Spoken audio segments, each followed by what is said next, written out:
Bienvenue sur Oser paraître, inventer la femme de demain, le podcast qui vous guide et vous soutient à retrouver votre souveraineté sans stress ni culpabilité. Le podcast qui vous challenge et vous questionne pour vous aider à vous recentrer sur vous-même et vous réaligner pour créer la vie qui vous ressemble. Mon nom est Dominique, je suis passionnée par les relations humaines et la façon de retrouver son pouvoir indépendamment de tout support extérieur.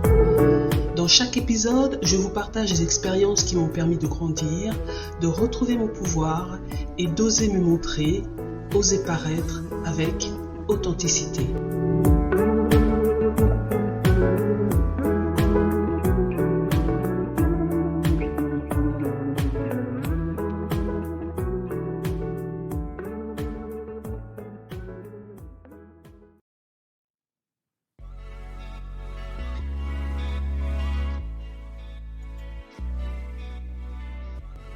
Bienvenue dans ce tout premier épisode d'Oser paraître, inventer la femme de demain. Dans ce podcast dédié à votre épanouissement personnel et professionnel, nous allons explorer aujourd'hui comment retrouver votre motivation et repartir du bon pied après le retour des vacances. Tout d'abord, je tiens à vous remercier de m'accorder de votre temps et j'espère que ce que je vous proposerai vous plaira.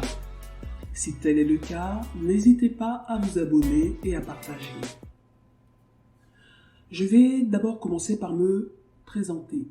Je m'appelle Dominique Sidéron et d'aussi loin que je me souvienne, apprendre à me connaître, me comprendre a toujours été une constante dans ma vie.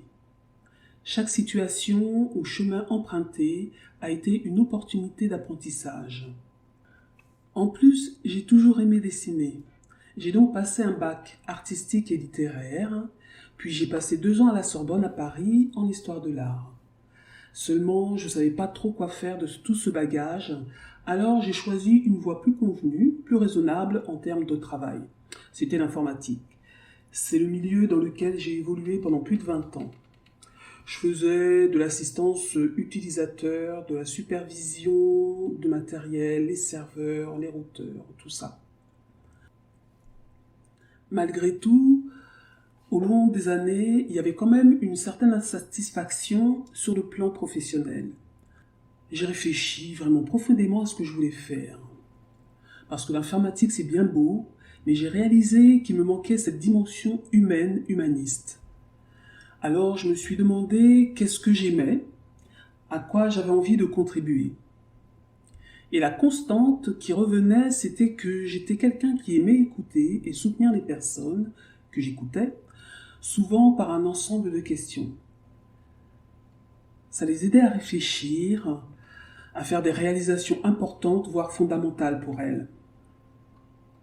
Et je me suis dit, tiens, qu'est-ce qui correspondrait bien à tout ça ?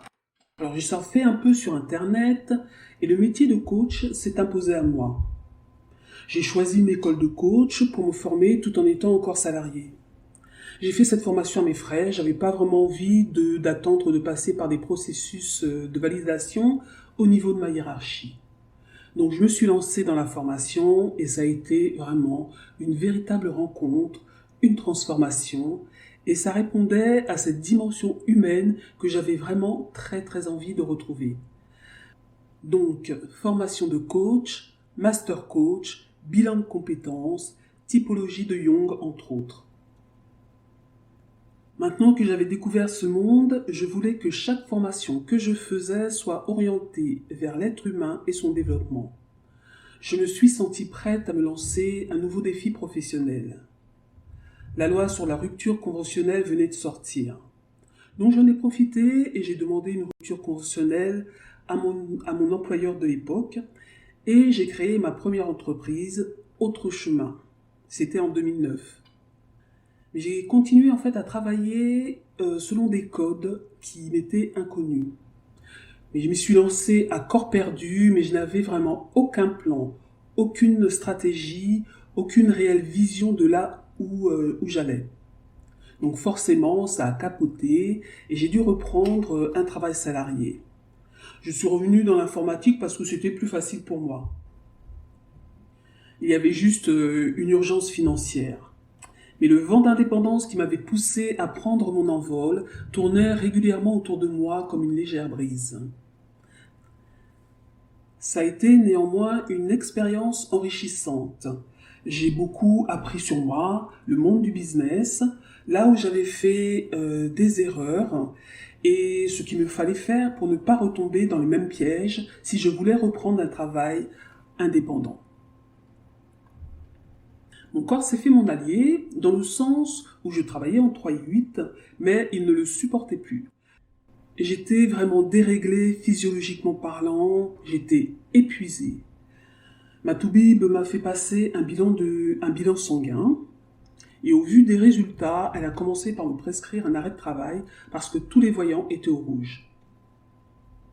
Mais là aussi, ça m'a permis de faire une introspection encore plus profonde que la première fois. Et ça a été un très long et très beau voyage. Quand j'ai repris le travail, j'ai à nouveau demandé une rupture conventionnelle qui m'a été accordée. C'était en 2014 et ça a été une année charnière pour moi. J'ai successivement quitté mon dernier emploi salarié à Paris, fait une partie du chemin de Compostelle, déménagé aux Antilles, puis je suis revenu m'installer dans le sud de la France. Tout cela en l'espace de 2 ans. Mais c'est en apprenant à guérir mentalement, spirituellement et physiquement de l'intérieur que j'ai réussi à me débarrasser d'attentes irréalistes et à évacuer le stress. Je ne savais toujours pas quelle orientation précise je voulais donner à ma vie, mais j'étais sûr que je voulais arrêter le salariat, reprendre mon activité d'accompagnement et de formation précédente sous une forme différente, mais je ne savais pas encore laquelle. Il m'a fallu beaucoup de temps, déjà pour me remettre de mes problèmes de santé et d'argent, mais c'était ok pour moi. Et une autre chose était sûre, je ne voulais plus me forcer à faire les choses comme on me disait qu'il fallait que je les fasse. J'étais vraiment résolu à écouter cette petite voix intérieure qui avait fini par se taire, à découvrir ce qui fonctionnait pour moi, ce qui était vraiment important pour moi et créer la vie qui me correspondait vraiment. Bien sûr, il y a eu des doutes, beaucoup. Est-ce que je vais y arriver? Comment je vais faire? Par quoi je vais commencer? Il y avait aussi des peurs, énormément, notamment liées à l'insécurité financière. Mais dès que je pensais à un travail salarié, je sentais immédiatement une baisse d'énergie dans mon corps, une profonde tristesse qui m'envahissait. C'était le signe que je devais trouver ma voie. Voie VOIE et voie VOIX. Aujourd'hui, je n'ai absolument aucun regret. Chaque fois que j'ai une peur ou une douleur qui n'a aucun sens pour moi, mais qui est pleinement présente, j'ai deux choix. Soit je me dis « Oh my God, encore toi », comment je vais pouvoir surmonter cette peur ou cette douleur limitante? Il peut s'agir d'une simple peur de sortir des sentiers battus ou d'une peur profonde comme celle de ne pas avoir ce dont j'ai besoin dans ma vie. L'autre choix est celui de la douceur, de la compréhension compatissante. J'ai découvert que c'était le meilleur moyen d'aider mon cœur et de changer la situation. Grâce là encore à un profond travail de réflexion, je reviens dans une activité auto-entrepreneuriale, toujours axée sur le développement humain. Ce projet correspond à ma nature polyvalente et multipassionnée. Il me permet tout à la fois d'utiliser mes compétences artistiques, d'accompagnante et mes qualités d'écoute et d'empathie. Cette approche plus humaniste et globale reflète la nouvelle orientation que je souhaite donner à ma vie.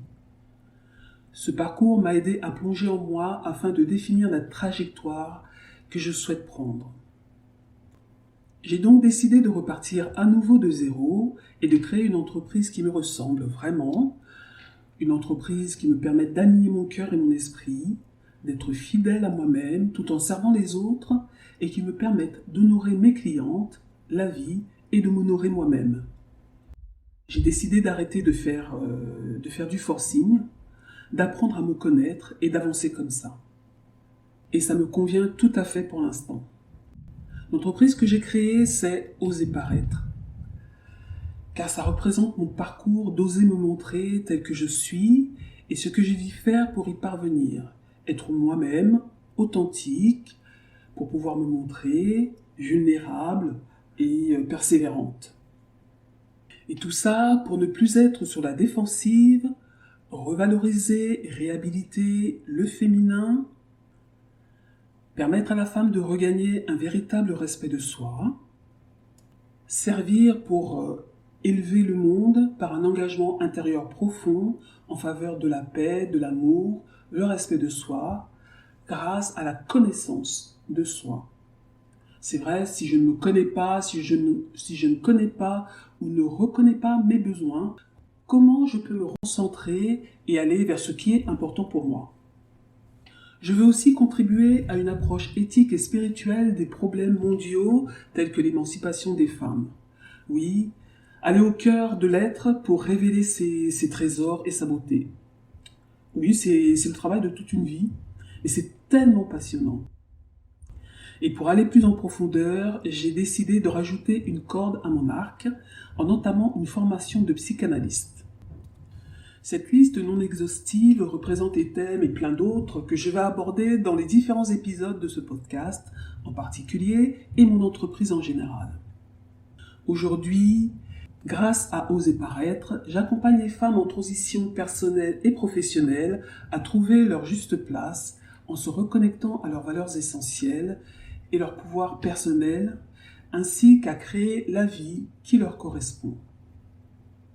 Mon moteur, c'est de créer de nouvelles habitudes mentales, relier le cœur et l'esprit en permettant un alignement sur ces valeurs essentielles.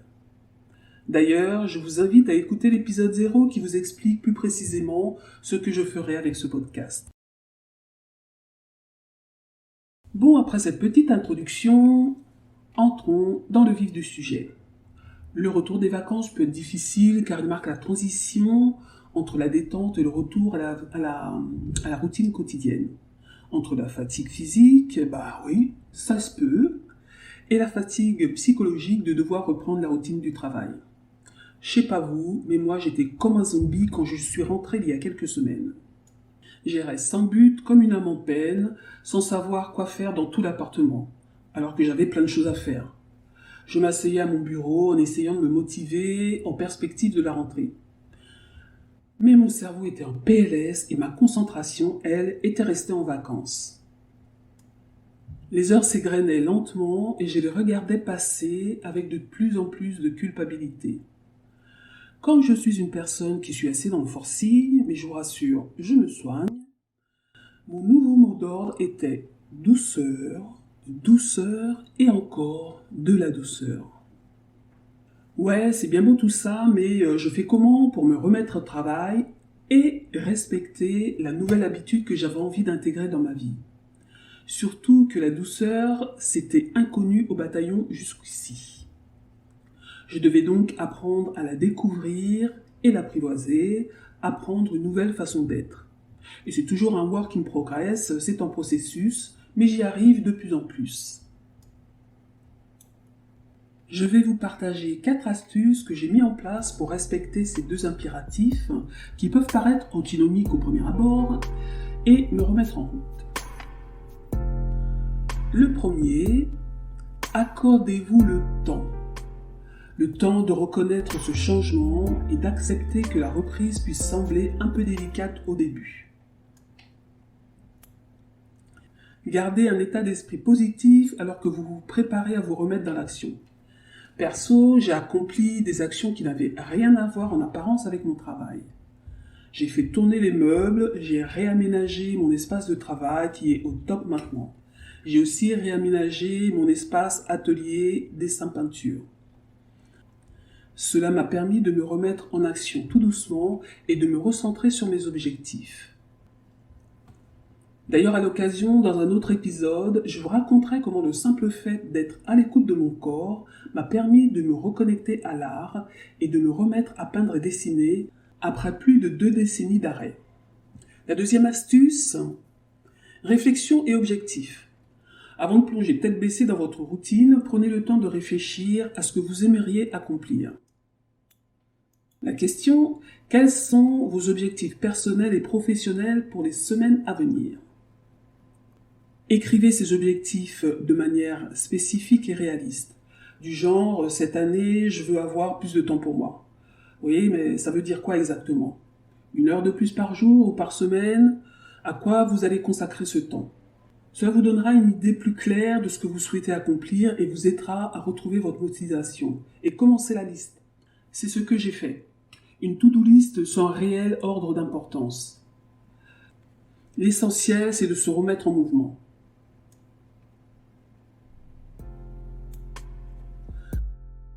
La troisième astuce,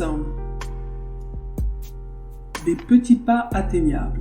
La transition ne doit pas être brutale. Commencez par planifier une première journée ou une première semaine progressive. Si je prends l'exemple de prendre du temps pour soi, ça peut paraître compliqué avec tout ce qu'on a à faire. Donc ça peut être intégrer 1 minute de méditation. Je parle même pas de 5 minutes. Mais 1 minute de méditation au moment de votre choix. Ou rester un peu plus longtemps sous la douche. Pas la peine de commencer par des grands chantiers, surtout si ce n'est pas une habitude pour vous. Vous finirez par lâcher l'affaire en très peu de temps.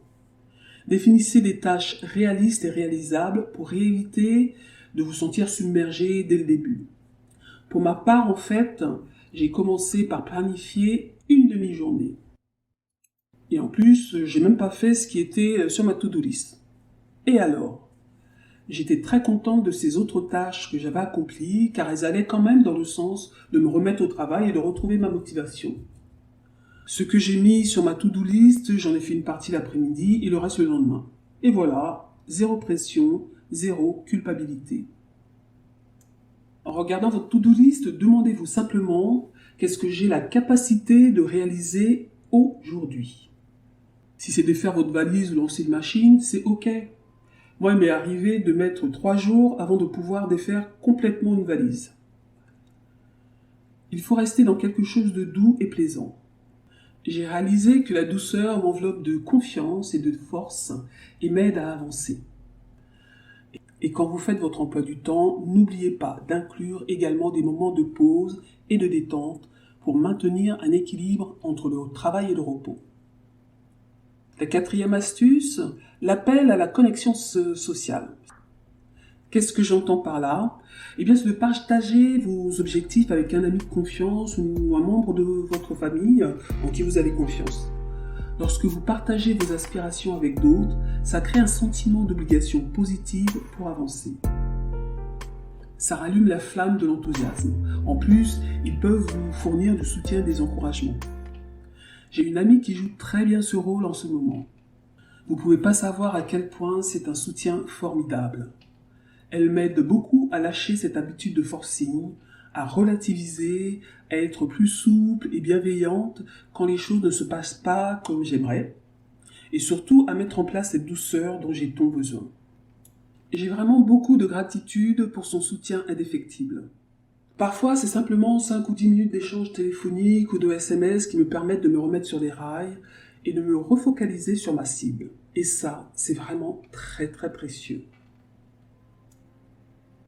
Ah, aussi, 2 points hyper importants, soyez impitoyable et traquez tout dialogue interne qui vous rabaisse ou vous culpabilise. Il faut que, je dois, je devrais, j'ai même pas fait ce que j'aurais dû, etc. Stop, poubelle. De la douceur et encore de la douceur. Ça peut paraître contre-intuitif à celles qui ont l'habitude de remettre leur costume de Wonder Woman et qui assument tout sans se plaindre. J'en fais partie. Attention, assumer ses responsabilités, c'est très bien. C'est faire preuve de maturité, mais ça ne doit pas être aux dépens de votre santé et attendre les prochaines vacances avec impatience pour vous écrouler et jouer les lézards parce que vous avez 2 de tension. Ensuite, pensez à vous récompenser et à vous féliciter. Ces récompenses et cette gratitude vous aideront à maintenir votre motivation et à apprécier chaque étape de votre retour à l'action. Pour conclure, le retour de vacances peut être un moment de transition, mais il peut aussi être une opportunité de renouveau et de redécouverte. En prenant des mesures pour retrouver votre motivation, vous pouvez transformer cette période en un nouveau départ. Pour moi, ça correspond un peu à la période du 1er janvier. Je me pose des résolutions, mais des résolutions que je sais que je vais bien sûr pouvoir tenir. La vie est une succession de tous les choix que nous avons mis en place par facilité, obligation, nécessité, etc. Mais ce sont des choix. Alors, quelle vie avez-vous envie d'avoir demain ? Ça commence par les choix que vous faites aujourd'hui. Se remotiver demande des actions délibérées et un engagement envers vous-même. En utilisant ces petites actions, vous pouvez renforcer votre motivation et vous rapprocher de la vie épanouissante que vous souhaitez créer. Alors et vous ? C'est quoi votre stratégie pour relancer la machine ? Qu'allez-vous mettre en place pour prendre soin de vous ? Je serai heureuse de lire vos commentaires. N'hésitez pas à vous abonner ou à partager. Voilà, nous avons exploré comment ramener ce sentiment de fraîcheur et de renouveau des vacances dans notre quotidien.